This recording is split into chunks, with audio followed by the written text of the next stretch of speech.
खुलुमबाय बेयो बड'लेण्ड इंखं टेलिभिजन दिनै 1 एप्रिल 2025 मंगलबार खालि सानसेनि बरादखौ नोंथांमोननि खाथियाव लाबोदों आं सदानन्द दैमारिया।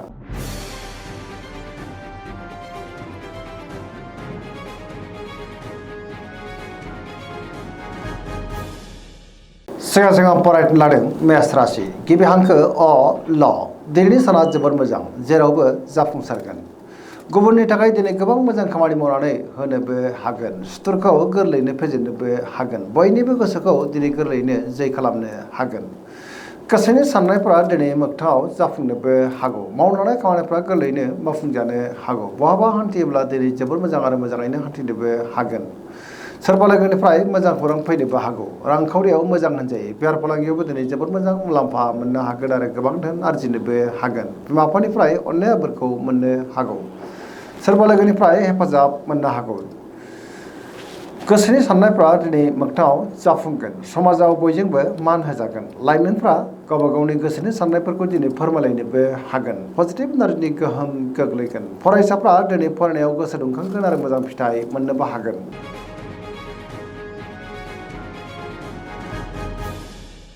वृष राशि गिबि हांखो इ उ ब दिनैनि साना जोबोर मोजां। गोसोखौ जोबोर गोजोननाय मोनगोन। गोसोनि बोलोआबो बांनो हागौ। मावलांनाय खामानिखौ दिनै थि समावनो आरो गोरलैयैनो मावफुंनोबो हागोन। माबा नङा मोनसे मोजां खौरां फैनोबो हागौ। गियाननि आंखाल जानाय नङा। समाजाव मान मोननो हागोन। रांखावरियाव दिनै जोबोर मोजां होनजायो। गोबां धोन आरजिनोबो हागोन आरो बेफार फालांगियावबो जोबोर मोजां मुलाम्फा मोननोबो हागोन। आयाबो बांनो हागौ। न'खराव बिसि फिसायनि गेजेराव अनलायनाय फैगोन। देहाया दिनै मोजाङैनो थागोन। सोरबा लोगोनिफ्राय थोजासे हेफाजाबबो मोननो हागौ। जायखि खामानि मावा मानो दिनै मोनफ्रोमबो खामानिखौनो गोरलैयैनो मावफुंलांनो हागोन। लोगोफोरनिफ्राय थोजासे हेफाजाब आरो अनसायनायखौ मोननो हागोन। गोसोनि साननायफ्रा दिनै मोगथाङाव जाफुंनोबो हागौ। पजिटिभ एनार्जिनि गोहोम गोग्लैगोन। धोरोमारि बिथिङावबो दिनै गोसो दुंखांनो हागौ। सरासनस्रायै दिनै साना जोबोर मोजां आरो मोजाङैनो बारग'लांगोन।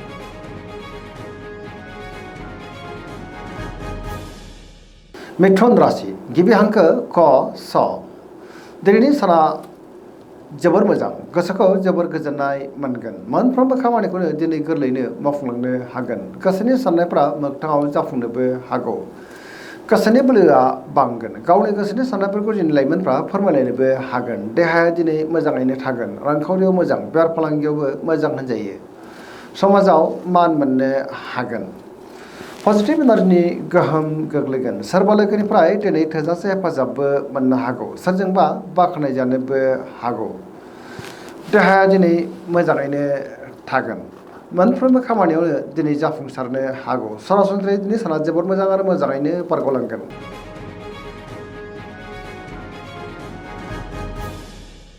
कर्कट राशि गिबि हांखो ड ह दिनैनि साना जोबोर मोजां। गोसोखौ जोबोर गोजोननाय मोनगोन। बहाबा हान्थिनो एबा दावबायनो खाबु मोननो हागौ आरो मोजाङैनो हान्थिनोबो हागोन। सोरबा लोगोजों बाख्नाय जानोबो हागौ। गोसोआव दिनै पजिटिभ साननाय फैगोन। गावनि गोसोनि साननायफोरखौ दिनै गुबुननो फोरमायनोबो हागोन। रांखावरियाव जोबोर मोजां होनजायो। बेफार फालांगियावबो दिनै जोबोर मोजां मुलाम्फा मोननोबो हागोन। बिमा बिफानिफ्राय अननाय बोरखौ दिनै मोननो हागौ। समाजाव लोगो लेवा बांगोन। देहाया दिनै मोजाङैनो थागोन। गुबुननिफ्राय थोजासे हेफाजाबबो मोननो हागौ। फरायसाफ्रा दिनै फरायनायाव गोसो दुंखांगोन आरो मोजां फिथाइ मोननोबो हागोन। पजिटिभ एनार्जिनि गोहोम गोग्लैगोन।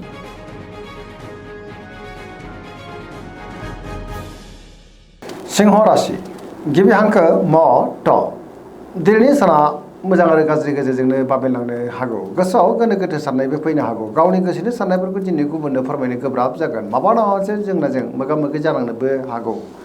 मावनो लानाय खामानिखौ मावफुंनो हायोब्लाबो माबा नङा मोनसे गोरोन्थिबो जालांनो हागौ। बहाबा दावबायोब्ला दिनै लामा सामायाव सांग्रां जानांगोन। रांखावरियाव बारा मोजां नङा होनजायो। नाङा फाङा खरसाया दिनै बांनो हागौ। बेफार फालांगियावबो बारा मोजां नङा होनजायो। न'खराव अननानै फैगोन। बिदा फंबायनि हेफाजाबखौ मोननो हागोन।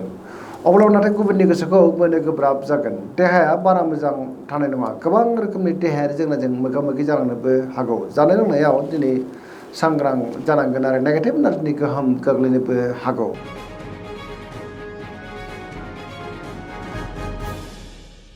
कन्या राशि गिबि हांखो प ट दिनैनि साना जोबोर मोजां। गोसोखौ दिनै जोबोर गोजोननाय मोनगोन। बयजोंबो मोजां सोमोन्दो लाखिनोबो रोंगोन। गोसोआव पजिटिभ साननाय फैगोन। गोथों आरो गोग्गो साननो रोंगोन सोरबा लोगोजों बाख्नायजानोबो हागौ रांखावरियाव दिनै जोबोर मोजां होनजायो बेफार फालांगियाव दिनै जोबोर मोजां मुलाम्फा मोननोबो हागोन अब्लाबो नाथाय खरसायाबो बांनो हागौ देहाया दिनै मोजाङैनो थागोन गोबां मुंदांखा सुबुंजों दिनै बहाबा लोगो मोनलायनोबो हागौ गोबां खामानियाव दिनै मुखुबबो थागोन आरो जाफुंसारगोन सोरजोंबा बाख्नायजानानै गोसोआ दिनै जोबोर खुसि जागोन आरो पजिटिभ एनार्जिनि गोहोम गोग्लैगोन लाइमोनफ्रा गावबा गावनि गोसोनि साननायफोरखौ दिनै फोरमायलायनोबो हागोन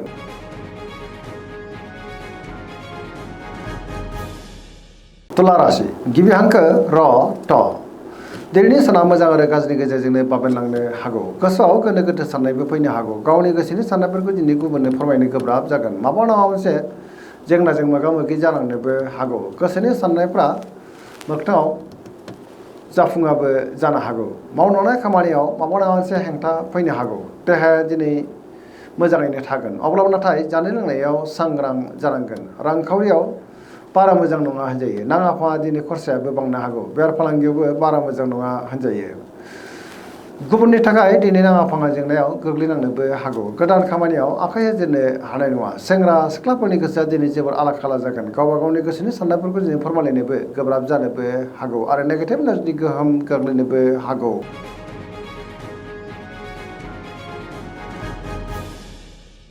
वृश्चिक राशि गिबि हांखो न स दिनैनि साना मोजां आरो गाज्रिनि गेजेरजोंनो बाबेनलांनो हागौ गोसोआव गोनो गोथो साननो फैनो हागौ गुबुननि थाखाय नाङा फाङा जेंनायाव गोग्लैनांनोबो हागौ मोनफ्रोम बिथिङावनो दिनै सांग्रां जानाया गाहाम समाजाव लोगो लेवानि आंखाल जानोबो हागौ गोथों आरो गोग्गो साननो रोंनाय नङा मावलांनाय खामानिखौ मावफुंनो हायोब्लाबो माबा नङा मोनसे गोरोन्थि जालांनोबो हागौ गुबुननिफ्राय हेफाजाबखौ नाथाय मोननो हागोन गोसोनि साननाया नाथाय अब्लाबो देबार नांनो हागौ समाजाव मान मोनगोन नखराव अननानै फैगोन बिदा फंबायनिफ्राय हेफाजाबखौ मोननो हागोन रांखावरियाव मोजां होनजायो मोननो गोनांखौ दिनै मोननो हागौ बेफार फालांगियाव मोजां होनजायो देहायाबो दिनै मोजाङैनो थागोन फरायसाफ्रा दिनै फरायनायाव गोसो दुंखांगोन आरो मोजां फिथाइ मोनगोन लाइमोनफोरनि गोसोआ दिनै जोबोर आला खाला जानोबो हागौ गावबा गावनि गोसोनि साननायफोरखौ दिनै फोरमायलायनो गोब्राब जानोबो हागौ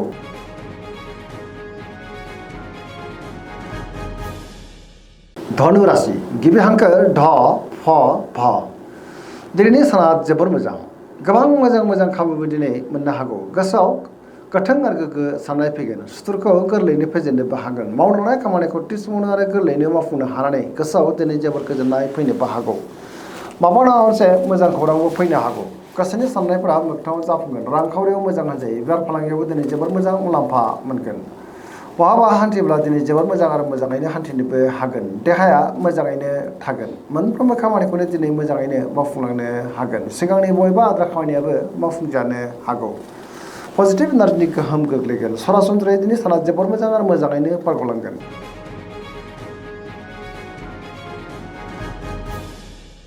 मकर राशि गिबि हांखो ख ज दिनैनि साना मोजां आरो गाज्रिनि गेजेरजोंनो बाबेनलांनो हागौ गोसोनि साननायफ्रा देबार नांगोन गावनि गोसोनि साननायफोरखौ दिनै गुबुननो फोरमायनो गोब्राब जागोन मावलांनाय खामानिखौ मावफुंनोबो गोब्राब जानोबो हागौ रांखावरियाव बारा मोजां नङा होनजायो नाङा फाङा दिनै खरसायाबो बांनो हागौ बेफार फालांगियाव बारा मोजां नङा गोबां खहा जानांनोबो हागौ गुबुनजों मोजां सोमोन्दो लाखिनो दिनै गोब्राब जागोन गोदान खामानियाव दिनै आखाइ होजेननो हानाय नङा बिदा फंबायनिफ्राय हेफाजाबखौ मोननो हागोन सेंग्रा सिख्लाफ्रा दिनै गावबा गावनि गोसोनि साननायफोरखौ फोरमायलायनोबो हागोन फरायसाफ्रा दिनै फरायनायाव गोसो दुंखांगोन आरो मोजां फिथाइ मोनगोन देहाया दिनै मोजाङैनो थागोन अब्लाबो नाथाय नेगेटिभ एनार्जिनि गोहोम गोग्लैनोबो हागौ मोनफ्रोमबो बिथिङावनो दिनै सांग्रां जानाया गाहाम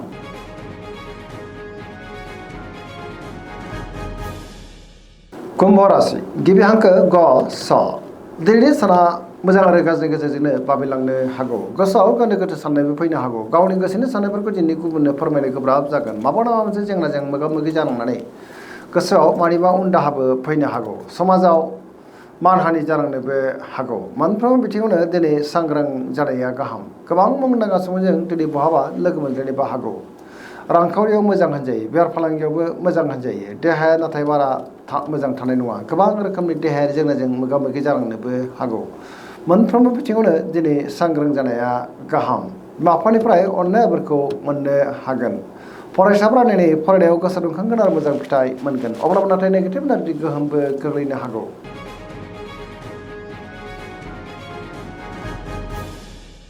मीन राशि गिबि हांखो ड स दिनैनि साना जोबोर मोजां गुबुननि थाखाय दिनै गोबां मोजां खामानि मावनानै होनोबो हागोन पजिटिभ एनार्जि गोहोम गोग्लैगोन गोसोनि साननायफ्रा दिनै मोगथाङाव जाफुंनोबो हागौ गावनि गोसोनि साननायफोरखौ दिनै गुबुननो फोरमायनोबो हागोन देहाया मोजाङैनो थागोन रांखावरियाव जोबोर मोजां होनजायो बेफार फालांगियाव दिनै जोबोर मोजां मुलाम्फा मोननोबो हागोन सोरजोंबा बाख्नाय जानोबो हागौ लाइमोनफोरनि गोसोआ दिनै जोबोर रमान्टिक जागोन आरो गावबा गावनि गोसोनि साननायफोरखौ फोरमायनोबो हागोन फरायसाफ्रा दिनै फरायनायाव गोसो दुंखांगोन आरो मोजां फिथाइ मोननोबो हागोन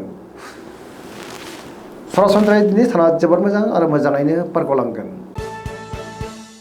दिनैनि राशि फरायनाया एसेनोसै जोबनायाव बेखौनो खावलायो जाहाथे नोंथांमोना सानफ्रामबो जोंनि बे बड'लेण्ड इंखं टेलिभिजनखौ नायबाय थायो आरो साबस्क्राइब खालामो लोगोसे लाइक खालामो आरो शेयार खालामो एसेनोसै गोजोन्थों।